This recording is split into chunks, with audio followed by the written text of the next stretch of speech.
بسم اللہ الرحمن الرحیم۔ السلام علیکم ناظرین، آج ہم آپ کو ایک ایسا واقعہ سنانے والے ہیں، ایک ایسے میاں بیوی کا جو کہ حج کرنے گئے اور وہاں جا کر عجیب و غریب جانور کی شکل میں تبدیل ہو گئے۔ آخر اللہ پاک کے گھر میں انہوں نے ایسا کیا کیا کہ اللہ پاک نے ان کو ایسی دردناک سزا دی۔ اس واقعے کو سن کر آپ کی آنکھوں میں آنسو آ جائیں گے اور آپ ایک سبق حاصل کریں گے، اس لیے اس واقعہ کو مکمل جاننے کے لیے ہمارے ساتھ رہیے گا۔ ناظرین، پاکستان کے ایک علاقے میں ایک دیندار گھرانہ تھا، جس گھرانے میں ماں باپ اور ان کا ایک بیٹا رہتے تھے۔ ماں باپ بہت ہی نیک اور پرہیزگار تھے۔ باپ جو کہ مسجد کا امام تھا، کیونکہ کچھ دنوں سے مسجد کے امام لوگوں کو حج کی ادائیگی کے بارے میں بتا رہے تھے، اس لیے وہ عشاء کی نماز کے بعد گھر آتے تھے۔ ان کی بیوی بھی نماز کی پابند تھی۔ سارا محلہ ان کو آپا جی کے نام سے پکارتا تھا اور یہ عورتوں کو حج کی ادائیگی کے بارے میں بتایا کرتی تھی، اور محلے کے بچے بھی ان سے دین کی تعلیم حاصل کرتے تھے۔ دونوں میاں بیوی نے اپنی زندگی کا آغاز حج کے بعد کیا تھا، کیونکہ ان کا کہنا تھا کہ شادی کرتے ہی ہمارے گھر والوں نے کہا تھا کہ آپ لوگ حج کر کے آئیں۔ ان کا سارا خاندان بہت ہی دیندار تھا۔ جب بھی وہ اپنے کسی بچے کی شادی کرتے تو ان کو سب سے پہلے خانہ کعبہ کی زیارت کرواتے، یہ ان کے خاندان کا ایک اصول بن گیا تھا۔ اب ان کا بیٹا بھی جوان اور خوبصورت ہو گیا، مگر بہت زیادہ آزاد خیال تھا۔ اپنے ماں باپ کے کہنے پر کبھی کبھی نماز تو پڑھ لیتا، مگر ان جیسا نیک اور پرہیزگار نہیں تھا۔ وہ سارا دن اپنے دوستوں میں گھومتا پھرتا رہتا تھا، نہ تو اپنے باپ کا کوئی کاروبار سنبھال رہا تھا اور نہ ہی وہ کچھ کرتا تھا۔ حالانکہ ماں باپ نے اس کی پرورش بہت اچھے طریقے سے کی تھی۔ بچپن میں تو نماز پڑھتا، قرآن پڑھتا، اللہ تعالیٰ کی عبادت کرتا رہتا تھا۔ جیسے جیسے بڑا ہوتا گیا، برے دوستوں میں بیٹھنا شروع کر دیا۔ آہستہ آہستہ اس نے بچپن کی ساری عادتیں چھوڑ دی، نہ نماز کی پابندی کرتا، نہ قرآن پڑھتا، اور رات کو دیر سے گھر آنا شروع ہو گیا۔ اس کی حرکتوں کی وجہ سے اس کے ماں باپ بہت زیادہ پریشان رہنے لگے۔ ایک دن محلے کی ایک عورت ان کے گھر میں آئی اور جھجکتے ہوئے ادھر ادھر دیکھ رہی تھی۔ اس کی ماں نے اس عورت کو چائے کا پوچھا تو عورت کہنے لگی، آپا جی، میں کچھ کھانے پینے کے لیے نہیں آئی ہوں، بلکہ میں آپ سے کچھ کہنا چاہتی ہوں، اور جھجکتے ہوئے کچھ کہہ نہیں پا رہی ہوں، کیونکہ سارا علاقہ جانتا تھا کہ یہ گھرانہ بہت ہی دیندار گھرانہ ہے، ان کا سارا خاندان بہت ہی نیک اور پرہیزگار ہے، اس لیے وہ عورت کچھ کہنے سے کترا رہی تھی۔ پھر اس لڑکے کی ماں نے کہا کہ بہن جی، آپ کو جو کچھ کہنا ہے بنا جھجک کہیے۔ پھر وہ عورت ہمت کر کے کہنے لگی کہ مجھے آپ کے بیٹے کے بارے میں کچھ کہنا تھا۔ بیٹے کا نام سن کر آپا جی ایک دم سے اس عورت کو دیکھنے لگی اور کہنے لگی کہ آپ کیا کہنا چاہتی ہیں؟ کیا ہوا ہے میرے بیٹے کو؟ میرے بیٹے نے کیا کیا ہے آپ کے ساتھ؟ وہ عورت کہنے لگی، مجھے تو کچھ نہیں کہا، مگر وہ اپنے دوستوں کے ساتھ مل کر کچھ عجیب و غریب حرکت کرتا ہے۔ دیکھیے آپا جی، میں جانتی ہوں کہ آپ کا بیٹا بہت نیک ہے، آپ کا خاندان تو زندگی ہی حج کر کے خانہ کعبہ کی زیارت کر کے شروع کرتا ہے، مگر اس بچے کے دوست اچھے نہیں ہیں، وہ ان کے ساتھ مل کر علاقے کے کچھ لوگوں کو بہت تنگ کرتا ہے۔ آپا جی کہنے لگی کہ بہن جی، اس نے کیا تنگ کیا ہے؟ عورت کہنے لگی کہ کافی دنوں سے وہ اپنے دوستوں کے ساتھ مل کر جن گھر کی لڑکیاں جوان ہیں ان کے گھر میں پتھر پھینکتے ہیں، کبھی ان کی لڑکیوں کو آتے جاتے فالتو کی باتیں کرتے ہیں۔ آج تو انہوں نے حد ہی کر دی، ایک لڑکی اپنی یونیورسٹی جا رہی تھی، اس کی چادر ہی کھینچ لی، پھر اس لڑکی نے آپ کے بیٹے کے منہ پر تھپڑ بھی مارا۔ آپا جی، آپ اپنے بیٹے سے کہہ دیجئے کہ ایسے برے دوستوں کے ساتھ نہ گھوما کرے۔ اتنا کہہ کر وہ عورت چلی گئی اور آپا جی گمسم بیٹھی دروازے کو دیکھتی رہیں۔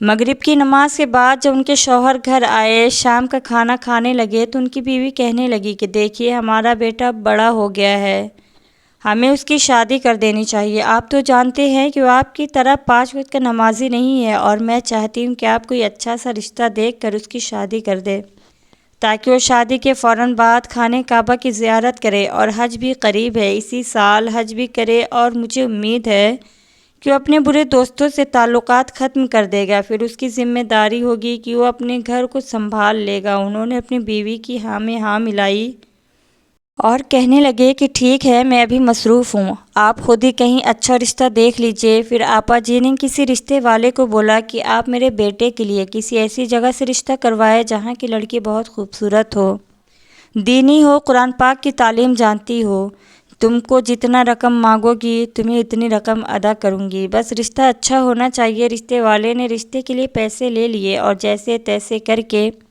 اس نے رشتہ کروا ہی دیا۔ وہ کہتے ہیں نا کہ جوڑے تو آسمانوں پر بنتے ہیں، جیسا شوہر ویسی بیوی۔ اب آپ ان کی شادی کر دی اور دونوں میاں بیوی بہت زیادہ خوش تھے۔ اب آپا جی اور ان کے شوہر دونوں مل کر نئی زندگی کا آغاز کروانا چاہتے تھے، ان کو حج پر بھیجنا چاہتے تھے، مگر ان کا بیٹا اور بہو کتنے بدقسمت تھے، جہاں ساری دنیا جانا چاہتی تھی یہ وہاں پر جانا ہی نہیں چاہ رہے تھے۔ ان کی بہو کا خیال تھا کہ اگر ہم کو کہیں بھیجنا چاہتے ہیں تو کہیں ایسی جگہ بھیجے جہاں ہم جانا چاہتے ہوں، ہمیں لندن بھیجے، پیرس بھیجیں۔ مگر ان کے بیٹے کو سب پتہ تھا، اپنے خاندان کا جو دستور ہے شادی کے فوراً بعد ہمیں خانہ کعبہ کو زیارت کرنا ہوتا ہے۔ جب ان کی ماں نے مسکراتے ہوئے کمرے میں لے کر 2 ٹکٹیں گئیں تو کہنے لگی کہ بیٹا آپ دونوں بہت خوش قسمت ہیں، آپ کو حج کرنے کی سعادت نصیب ہوئی۔ اب آپ لوگ بھی اپنی پیکنگ کر لیجئے۔ وہ دونوں میاں بیوی اپنا سامان لیے ایئرپورٹ پر پہنچ چکے تھے۔ جہاز پر سوار ہوئے جتنے بھی حاجی سوار تھے سب کے ہاتھوں میں تسبیح تھی، کسی کے ہاتھ میں قرآن پاک تھا تو کوئی ویسے ہی اللہ کا ذکر کر رہا تھا، اور یہ دونوں میاں بیوی زور زور سے کہے لگاتے ہوئے باتیں کر رہے تھے۔ اس ایروپلین میں سبھی حج کرنے والے سوار تھے، مگر افسوس کی بات یہ تھی کہ وہ دونوں میاں بیوی تسبیح کرنے کے بجائے، درود و پاک پڑھنے کے بجائے دونوں کبھی ہنستے کبھی الٹی سیدھی حرکتیں کرتے۔ سب لوگ ان کو عجیب نظروں سے دیکھ رہے تھے، مگر یہ لوگ اپنے آپ میں مگن تھے، ان کو کسی کی کوئی پرواہ نہ تھی۔ دونوں میاں بیوی ایئرپورٹ سے باہر آ کر وہاں کے ہوٹل پہنچے تو وہاں پر بھی سب لوگ ان سے بہت زیادہ تنگ تھے۔ ادھر لوگوں کا کہنا تھا کہ دونوں میاں بیوی کی حرکتیں اور باتیں بہت ہی عجیب ہیں، یہ باتیں تو اپنے کمرے میں کرتے ہیں مگر ان کی آوازیں دوسرے کمروں تک گونجتی رہتی ہے۔ یہ دونوں میاں بیوی اپنے کمرے میں بھی مستی مذاق کیا کرتے تھے، اسی وجہ سے سارے ہوٹل کے لوگ ان دونوں میاں بیوی سے بہت زیادہ تنگ تھے۔ لوگوں کا کہنا تھا کہ اس کی بیوی تو پردے میں تھی مگر پردے میں بھی وہ بے پردہ لگ رہی تھی، اس کا پردہ نہ ہونے کے برابر تھا، اس نے لباس بھی ایسا پہنا ہوا تھا کہ لگ ہی نہیں رہا تھا کہ یہ وہاں حج کرنے آئے ہیں، اور جو اس نے اوپر برقع پہنا ہوا تھا وہ اس قدر چست تھا کہ اس لڑکی کی پوری باڈی دکھائی دے رہی تھی۔ اس لڑکی نے بھی جو عبایا پہنا تھا، ادھر ہر کوئی ان دونوں میاں بیوی کو مڑ مڑ کر دیکھ رہا تھا، کیونکہ ان دونوں کے فیشن کے ساتھ ساتھ بے شرمی کی حدیں پار کر دی تھی۔ وہ دونوں ہوٹل سے لے کر حرم شریف کے اندر تک ایسی باتیں کرتے آ رہے تھے جسے یہ تنہائی میں کر رہے ہوں، وہاں کے سبھی لوگ ان کو دیکھ رہے تھے، سبھی لوگ ان دونوں سے تنگ ہو رہے تھے۔ یہ دونوں ایک دوسرے کے ساتھ زور زور سے باتیں کرتے، ہنستے، کہے لگاتے جا رہے تھے اور عجیب قسم کی شرارتیں کرتے جا رہے تھے۔ حرم شریف کے اندر اس لڑکی کا قہقہا اس قدر اونچا گونجا کہ لوگ بڑی مشکل سے ضبط کر کے رہ گئے۔ ایک مرتبہ تو جس قافلے کے ساتھ وہ آئے تھے انہوں نے ان دونوں کو سمجھانا بھی چاہا کہ اگر آپ پہلی مرتبہ حج پر تشریف لائے ہیں تو آپ کے یہاں کے قوانین و جماعت کا پتہ ہونا چاہیے، آخر آپ لوگ مسلمان ہیں، حرم شریف کا احترام کرنا تو ہم سب پر لازم ہے۔ آپ دونوں اس طرح ہنس رہے ہیں، باتیں کر رہے ہیں جیسے آپ لوگ پکنک پر آئے ہوں۔ اس شخص کی باتیں ان دونوں میاں بیوی کو اس قدر جلا رہی تھی جیسے کوئی آگ لکڑی کو جلاتی ہے۔ وہ دونوں اس شخص کے ساتھ بدتمیزی کرنے لگے، لڑنے لگے۔ یہ لڑکا سمجھانے والے شخص کا گریبان پکڑ کر کہنے لگا کہ آخر تم ہوتے کون ہو، آخر تمہیں حق ہی کیا ہے، ہمارے باپ بننے والے، ہم نے تم سے کہا تھا کہ ہمیں مشورہ دو۔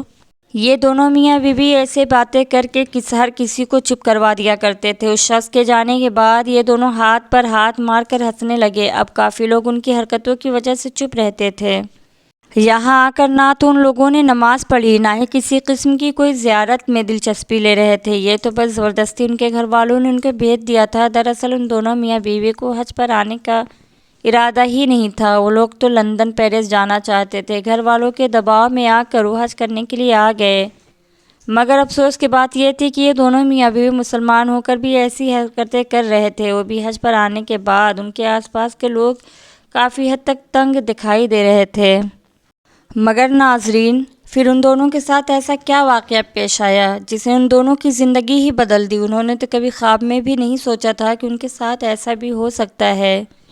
یہ دونوں ابھی بھی بس دولت کو ہی سب کچھ جانتے تھے، ان کو یہ تھا کہ دولت ہے تو ہر چیز کو ہم خرید سکتے ہیں۔ پھر ان کے ساتھ جو ہوا، سبھی لوگوں کو دیکھ کر ان کی چیخیں نکل گئیں۔ پھر ایک دن ایسا ہوا کہ موسم بہت زیادہ خوشگوار تھا، حاجی صبح صبح طواف کرنے نکل گئے۔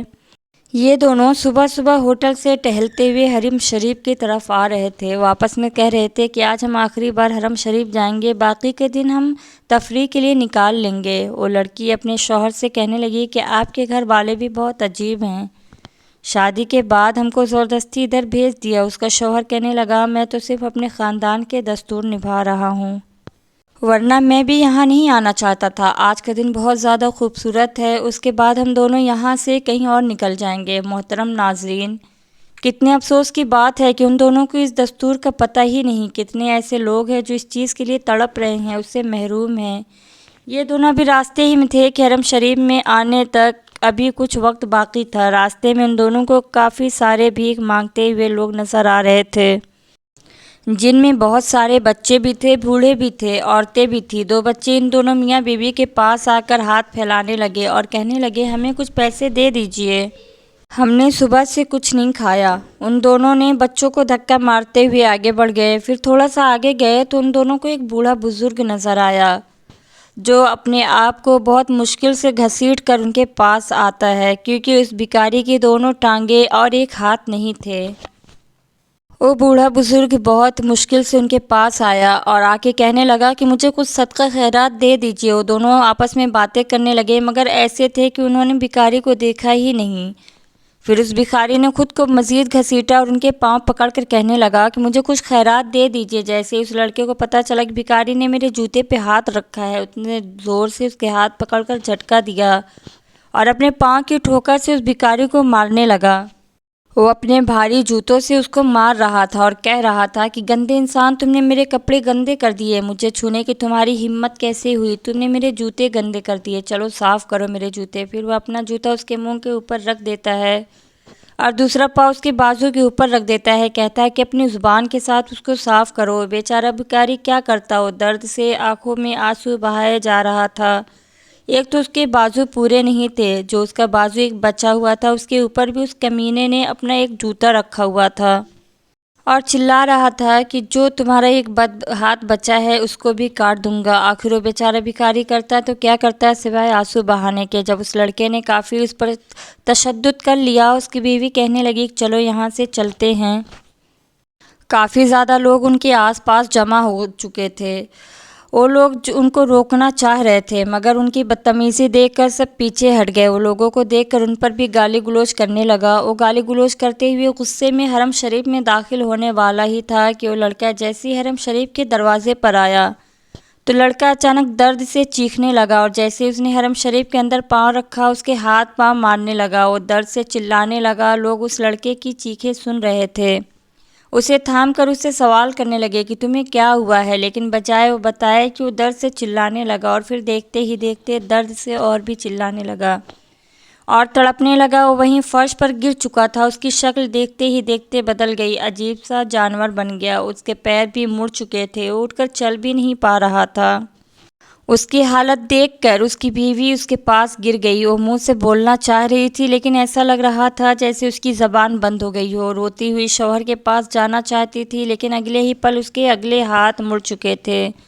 وہ یوں چل رہی تھی جیسے چار پیروں والا کوئی جانور چلتا ہے، اس کے جسم میں کوئی طاقت نہیں تھی، وہ دونوں جانور کی طرح حرم شریف کے اندر پڑے ہوئے تھے۔ وہ شخص تو پورا جانور بن چکا تھا اور اس کی بیوی آدھا انسان اور آدھا جانور تھی۔ اس لڑکے کا پورا بدن سفید ہو چکا تھا۔ وہ دونوں میاں بیوی پتہ نہیں کس زبان میں باتیں کر رہے تھے۔ لوگوں نے جلدی سے اسے اٹھا کر ہاسپٹل لے گئے، ان کو دیکھ کر توبہ استغفار کرنے لگے، اللہ تعالیٰ سے ڈر رہے تھے۔ کوئی نہیں جانتا تھا کہ آخر ان دونوں کو ایک ساتھ کیا ہوا۔ ان دونوں کے ساتھ آئے ہوئے قافلے والے لوگ یہی کہہ رہے تھے کہ ان پر اللہ کا عذاب نازل ہوا ہے۔ کچھ گھنٹوں کے بعد وہ دونوں میاں بیوی عبرت کا نشان بن گئے۔ ویسے ہی دونوں میاں بیوی تڑپ تڑپ کر مر چکے تھے۔ سارے مکہ کے لوگ ان کو دیکھنے آ رہے تھے، دور دور تک لوگ ان کو دیکھنے آ رہے تھے۔ لوگ تو راستہ پار کرتے جا رہے تھے، ہر کوئی ان کے ساتھ آئے ہوئے قافلے والوں سے پوچھتا کہ آخر ان کے ساتھ کیا ماجرا پیش آیا۔ ان کی حقیقت سب کے سامنے کھل گئی کہ کیسے یہ لوگوں کے ساتھ بدتمیزی کرتے تھے اور ایک لاچار فقیر کے ساتھ کیسے انہوں نے ظلم کیا۔ اللہ جب اپنے بندے کی رسی کو کھینچنے پر آتا ہے تو ایک پل بھی نہیں لگاتا۔ سارے حاجیوں میں، سارے مکے میں یہ بات آگ کی طرح پھیل چکی تھی اور لوگ ان کو دیکھ کر کانوں کو ہاتھ لگا کر توبہ استغفار کرنا شروع ہو گئے تھے۔